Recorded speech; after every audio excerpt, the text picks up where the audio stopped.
கண்ணியத்துக்குரியவர்களே, அல்லாஹ் எங்கே இருக்கிறான்? இதை உள்ளத்திலே ஒரு மனிதன் அறிந்தால், இதை உள்ளத்திலே ஒரு மனிதன் ஆழமாக பதிந்து விட்டால் போதும், அவனுடைய வாழ்வில் பாவம் என்பது தொடராது. அப்துல்லா இப்னு உமர் ரலியல்லாஹு அன்ஹுமா யார் இவர்கள்? அப்துல்லா இப்னு உமர் யார்? உமர் இப்னு கத்தாபுடைய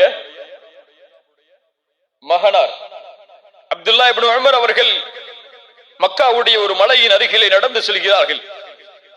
அங்கே ஆடு மேய்க்கக்கூடிய ஒரு வாலிபன் ஆடுகளை மேய்த்துக் கொண்டிருக்கிறான்.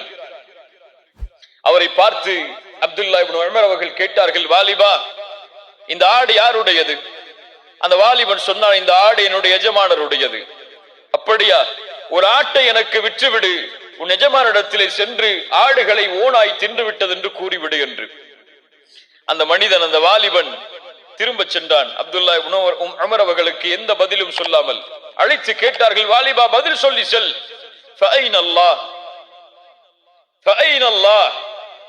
அந்த வாலிபன் கேட்கிறான் அப்துல்லா இப்னு உமரிடத்திலே திரும்பி சென்றவனாக, நீங்கள் சொல்லுகிறீர்கள் எஜமானரிடத்திலே சென்று ஆடுகளை ஓனாய் தின்று விட்டது என்று நான் சொல்லுகிறேன், ஆனால் அல்லாஹ் எங்கே இருக்கிறான்? அவன் நாளை மறுமையிலே என்னிடத்திலே இதை குறித்து கேட்டால் நான் என்ன பதில் சொல்வேன்? அப்துல்லா இப்னு உமர் இதை கேட்டவுடன் அழ ஆரம்பிக்கிறார்கள். அந்த வாலிபனை அழைத்துக் கொண்டு அவருடைய எஜமானரிடத்திலே சென்று அவரை விலை பேசி அந்த காசை கொடுத்து அவரை விடுதலை செய்கிறார்கள். கண்ணியத்துக்குரியவர்களே, இந்த ஒரு அச்சம், இந்த பாவத்தை குறித்து நாளை மறுமையில் அல்லாஹ் என்னிடத்திலே விசாரித்தால் நான் என்ன செய்வேன் என்ற ஒரு பயம் உள்ளத்திலே தொற்றிக் கொண்டால் போதும், தௌபாவுடைய பாதையில் அவன் நடக்க ஆரம்பிப்பான். எப்போது இந்த பயம் இல்லையோ, எப்போது இந்த உணர்வில்லையோ, அவனுடைய உள்ளம் செத்து மடிந்து விட்டது. அவன் அல்லாஹ்விடத்திலே உள்ளத்தை கேட்கட்டும், அவனுக்கு உள்ளம் இல்லை. அல்லாஹ் பாதுகாப்பானாக. யாரை இந்த பயம் ஆட்டியது தெரியுமா? எப்படிப்பட்ட நபித்தோழர்களை இந்த பயம் சுற்றி வளைத்தது தெரியுமா? நாம் எல்லாம் கேள்விப்பட்ட நபித்தோழர் தான் ரசூலுல்லாஹி ஸல்லல்லாஹு அலைஹி வஸல்லமுடைய சபையில் பெரிய பெரிய சஹாபாக்கள் இருக்கிறார்கள். அபூபக்கர், உமர், உஸ்மான், அலி போன்ற மிகப்பெரிய நபித்தோழர்களுடைய சபை. ரசூலுல்லாஹி ஸல்லல்லாஹு அலைஹி வஸல்லம் அவர்களுக்கு இல்மை கற்றுக் கொடுக்கிறார்கள், ஒழுக்கத்தை கற்றுக் கொடுத்துக் கொண்டிருக்கிறார்கள், குர்ஆனை கற்றுக் கொடுத்துக் கொண்டிருக்கிறார்கள். அந்த நேரத்தில் மிக பணிவோடு, யாரை பற்றிய பயத்தையும் உள்ளத்திலே கொள்ளாமல், யார் இருக்கிறார்கள் இங்கே இல்லை என்ற எண்ணத்தை எல்லாம் சுமக்காமல், ஒரு நபித்தோழர் தன்னை பணிந்தவராக மிக தாழ்வோடு அல்லாஹ்வுடைய தூதர் ஸல்லல்லாஹு அலைஹி வஸல்லம் அவர்களுடைய முன்னால் வந்து நிற்கிறார்கள். ரசூலுல்லாஹ்வை அழைத்தார்கள். யா ரசூலல்லாஹ், அல்லாஹ்வுடைய ரசூலே, தஹிர்னி யா ரசூலல்லாஹ். நாம் எல்லாம் கேட்ட செய்திகள் தான் இவையெல்லாம். ஈமானை புதுப்பிப்பதற்காக மீண்டும் கேட்பதில் எந்த தவறும் இல்லை. தஹிர்னி யா ரசூலல்லாஹ், என்னை சுத்தப்படுத்துங்கள் அல்லாஹ்வுடைய ரசூலே. ரசூலுல்லாஹி ஸல்லல்லாஹு அலைஹி வஸல்லம் கேட்டார்கள், தோழரே, என்ன செய்து வந்தீர் நீ உன்னை சுத்தப்படுத்துவதற்கு? யா ரசூலல்லாஹ், நான் விபச்சாரம் செய்தேன். யாருக்கு முன்னால் சொல்கிறார்? சஹாபாக்களுக்கு முன்னால் சொல்கிறார். அங்கே இருந்த மக்களுக்கு முன்னால் சொல்கிறார். அவருடைய உள்ளத்தில் அங்கே இருக்கக்கூடியவர்கள் மீது பயம் இல்லை. பயம் இருந்தால் இப்படி அவர் பேசி இருக்க மாட்டார். அவர் பயந்தது அங்கே அல்லாஹ்வை தவிர வேறு யாரையும் கிடையாது. விபச்சாரம் செய்து விட்டேன் அல்லாஹ்வுடைய ரசூலே. ரசூலுல்லாஹ் கொஞ்சம் அந்த சஹாபாக்களை திரும்பி பார்த்தார்கள். அபிஹி மஜ்னூன், அபிஹி மஜ்னூன், இவர் என்ன பைத்தியக்காரரா? யா ரசூலுல்லாஹ், இவர் மாயிஸ், கண்ணியமான நபர், இவருக்கு பைத்தியம் அல்ல.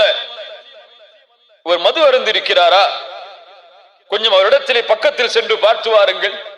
சஹாபாக்கள் பக்கத்தில் சென்று அவருடைய அந்த நறுமணத்தை நுகர்கிறார்கள். யா ரசூலுல்லாஹ், இவர் மது குடிக்கவில்லை, நிதானமோடு தான் இருக்கிறார் மாயிஸ். ரசூலுல்லாஹி ஸல்லல்லாஹு அலைஹி வஸல்லம் சொன்னார்கள், மாயிஸே, திரும்பச் செல், பாவத்தை குறித்து அல்லாஹ்விடத்திலே முறையிடு, தௌபா செய், திரும்பச் செல்.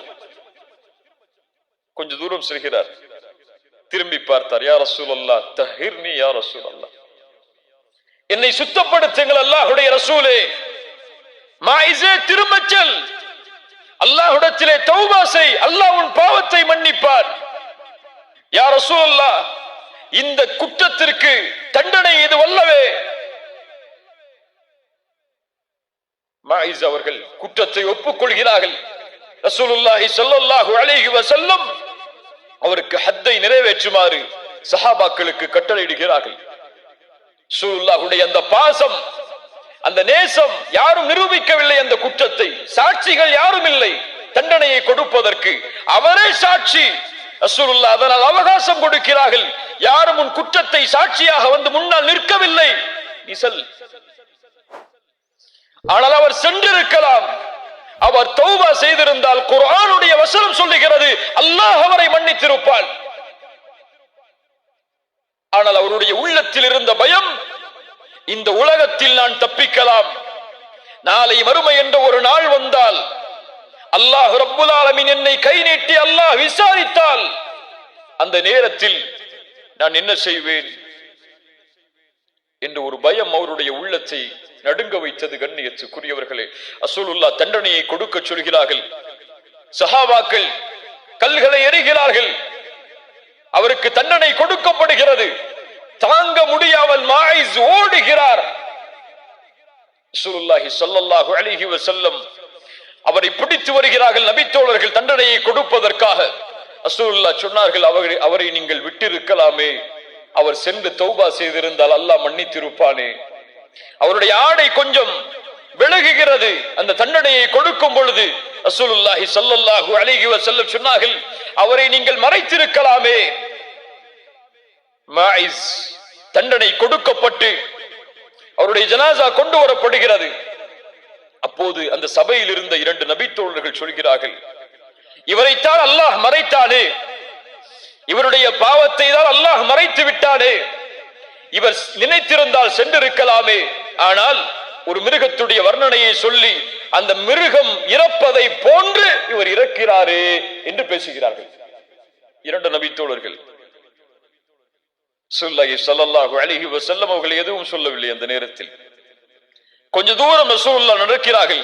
அந்த ஜனாசாவை அடக்கம் செய்துவிட்டு செல்லக்கூடிய வழியில் ஒரு கழுதை இறந்து அழுகி போன மாமிசம் கிடக்கிறது. ரசூலுல்லாஹி ஸல்லல்லாஹு அலைஹி வஸல்லம் கேட்டார்கள், மாயிஸை பற்றி பேசி அந்த 2 நபித்தோழர்கள் யார்? முன்னால் கொண்டு வரப்பட்டார்கள். ரசூலுல்லாஹி ஸல்லல்லாஹு அலைஹி வஸல்லம் சொன்னார்கள், நீங்கள் கீழே இறங்கி அந்த மாமிசத்தை சாப்பிடுங்கள் என்று. யா ரசூலுல்லாஹ், இதை எப்படி சாப்பிடுவது? உங்கள் சகோதரனின் மாமிசத்தை நீங்கள் சாப்பிட்டதை விட இது மேலான. அல்லாஹு அக்பர், என்ன தீன் இது? ஒரு விபச்சாரம் செய்யப்பட்ட குற்றம் நிரூபிக்கப்பட்டவருடைய கண்ணியம் கூட பாழாக கூடாது.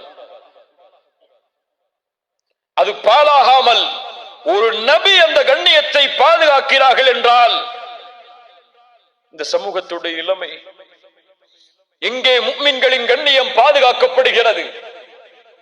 எங்கே முஃமின்களின் கண்ணியத்தை பிற முஃமின்கள் பாதுகாக்கக்கூடிய சூழ்நிலை இந்த உலகத்திலே இருக்கிறது? ரசூலுல்லாஹி ஸல்லல்லாஹு அலைஹி வஸல்லம் எதனுடைய கண்ணியத்தை எல்லாம் பாதுகாத்து இருக்கிறார்கள் தெரியுமா? ஹுதைபியா உடன்படிக்கைக்கு ரசூலுல்லாஹி ஸல்லல்லாஹு அலைஹி வஸல்லம் தன்னுடைய வாகனத்தில் பயணித்து வருகிறார்கள். ரசூலுல்லாஹ்வுடைய வாகனத்தின் பேர் என்ன? ரசூலுல்லாஹ்வுடைய ஒட்டகத்துடைய பேர் என்ன? கஸ்வா. ஹுதைபியாவுடைய இடம் வரும் பொழுது அந்த கஸ்வா கொஞ்சம் திமிரு கொள்கிறது, கொஞ்சம் அடம் பிடிக்கிறது. சஹாபாக்கள் சொன்னார்கள், கஸ்வா திமிரு கொள்கிறது, கஸ்வா திமிரு கொள்கிறது, முரண்பிடிக்கிறது. ரசூலுல்லாஹி ஸல்லல்லாஹு அலைஹி வஸல்லம் உடனடியாக சொன்னார்கள், கஸ்வா திமிரு பிடிக்காது, அது அதனுடைய குணமும் அல்ல. அஸ்ஹாபுல் ஃபீலை தடுத்தவன் இதையும் தடுத்திருக்கிறான். ஒரு ஒட்டகத்துடைய கண்ணியம் அங்கே குறையும் பொழுது அதையும் முஹம்மது ரசூலுல்லாஹ் ஸல்லல்லாஹு அலைஹி வஸல்லம் அவர்கள் பாதுகாக்கிறார்கள் என்றால் நாம் இன்னொரு முஃமினுடைய கண்ணியத்தை எப்படி பாதுகாக்க வேண்டும்? இதே போல் இந்த நிகழ்வுக்கு பிறகு ராமிதியா என்ற குலத்துடைய ஒரு பெண்மணி ரசூலுல்லாஹ்வை நோக்கி ஓடி வருகிறார்கள். யா ரசூலல்லாஹ், என்னையும் சுத்தப்படுத்துங்கள். ரசூலுல்லாஹ் திரும்பிக் கொள்கிறார்கள். யா ரசூலுல்லாஹ், என்னையும் சுத்தப்படுத்துங்கள். திரும்பிக் கொள்கிறார்கள். யா ரசூலுல்லாஹ், சுத்தப்படுத்தி ஆக வேண்டும். மாஇஸை விரட்டியதை போன்று என்னையும் விரட்டி விடாதீர்கள். ஒரு பெண் நபித்தோழர்களுக்கு மத்தியில் வந்து இப்படிப்பட்ட ஒரு குற்றத்தை ஒப்புக்கொள்கிறார்கள் என்றால் அவர்களுடைய உள்ளத்தில் இருந்த ஈமானை எல்லாம் எப்படி வர்ணிப்பது? ஸல்லல்லாஹு அலைஹி வஸல்லம் கேட்டார்கள், பெண்ணே, இதற்கு சாட்சி யார்? இந்த பெண் சொன்னார்கள், யா ரசூலல்லாஹ், என்னுடைய கற்பம், இதுதான் அதனுடைய சாட்சி. ஸல்லல்லாஹு அலைஹி வஸல்லம் சொன்னார்கள், வமா அர்ஸல்னாக இல்லா ரஹ்மத்தல் லில் ஆலமீன். நீ சென்று இந்த குழந்தையை பெற்றெடுத்ததற்கு பிறகு வா. எத்தனை மாதம்? எத்தனை மாதம் குழந்தை பெற்றெடுப்பதற்கு? 10 மாதம். 10 மாத அவகாசம். அந்த பெண் அல்லாஹ்விடத்திலே திரும்பி தௌபா செய்திருப்பார்கள், அல்லாஹ் மன்னித்திருப்பான் இன்ஷா அல்லாஹ். அது ரசூலுல்லாஹ் பின்னால் சொல்கிறார்கள். ஆனால் 10 மாதத்திற்கு பிறகு எந்த கண்காணிப்போடும் அனுப்பப்படாத அந்த பெண் மீண்டும் திரும்பி வருகிறார்கள். யா ரசூலுல்லாஹ், சுத்தப்படுத்துங்கள், கையில் இதோ குழந்தை பெற்றெடுத்து விட்டேன். ரசூலுல்லாஹ் சொன்னார்கள், இந்த குழந்தைக்கு யார் உணவு கொடுப்பது? நீ சென்று இந்த குழந்தைக்கு உணவை கொடுத்து பால்குடி மறக்கடிக்கப்பட்டதற்கு பிறகு வா. பால்குடி மறக்கடிப்பு எத்தனை ஆண்டுகள் இஸ்லாமில்? 2 ஆண்டுகள். அல்லாஹு அக்பர். நேற்று செய்த பாவம் என்ன என்று கூட இன்று எனக்கு ஞாபகம் இல்லை. இந்த வாரத்தில் என்ன பாவம் செய்தேன் அல்லாஹ்விற்கு மாற்றமாக என்று கூட என்னுடைய உள்ளத்தில் நினைவில்லை. ஆனால் புத்தகத்தில் பதியப்பட்டு இன்னும் மன்னிக்கப்படாமல் இருக்கிறது. அல்லாஹ் பாதுகாப்பானாக. 2 ஆண்டுகளுக்கு பிறகு மீண்டும் அந்த குழந்தையை கையில் சுமந்து கையில் ரொட்டியை எடுத்தவர்களாக அல்லாஹ்வுடைய தூதருக்கு முன்னால் வந்து, யா ரசூலல்லாஹ், இந்த குழந்தை உணவை சாப்பிடுகிறது, எனக்கு தண்டனையை கொடுங்கள். ரசூலுல்லாஹ் சொன்னார்கள், அந்த சஹாபி அழைத்து, இந்த குழந்தையை நீங்கள் பொறுப்பெடுத்துக் கொள்ளுங்கள் என்று கூறி அந்த பெண்ணுக்கு தண்டனை கொடுப்பதற்காக நிறுத்தப்படுகிறார்கள். சஹாபாக்கள் அந்த பெண்ணை தண்டனையை கொடுப்பதற்காக கல்லால் எறிகிறார்கள். அல்லாஹு அக்பர். அந்த பெண் இறந்து விடுகிறார்கள். ரசூலுல்லாஹி ஸல்லல்லாஹு அலைஹி வஸல்லம் அந்த பெண்ணுடைய ஜனாசாவிற்கு தொழுகை நடத்துவதற்காக முன்னால் செல்கிறார்கள். உமர் இப்னுல் கத்தாப் ரலியல்லாஹு அன்ஹு ரசூலுல்லாஹுடைய முன்னால் வருகிறார்கள். யா ரசூலல்லாஹ், இந்த பெண்ணுக்கு நீங்கள் தொழுகை நடத்துகிறீர்களா? அவள் விபச்சாரம் செய்த பெண். விபச்சாரம் செய்த பெண்ணுக்கு நீங்கள் தொழுகை நடத்துவதா? உமரே, உனக்கு தெரியுமா, இந்த பெண் செய்த தௌபாவை மதீனாவில் வாழக்கூடிய 70 பேருக்கு பங்கு வைத்தாலும் விசாலமாகும்.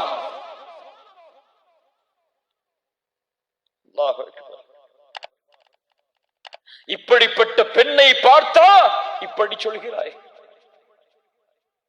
எங்கே ஒரு முஃமினுடைய கண்ணியம் பாழாக்கப்படுமோ அங்கே ரசூலுல்லாஹ் சினம் கொள்வார்கள், அந்த முஃமினுடைய கண்ணியத்தை பாதுகாப்பதற்காக.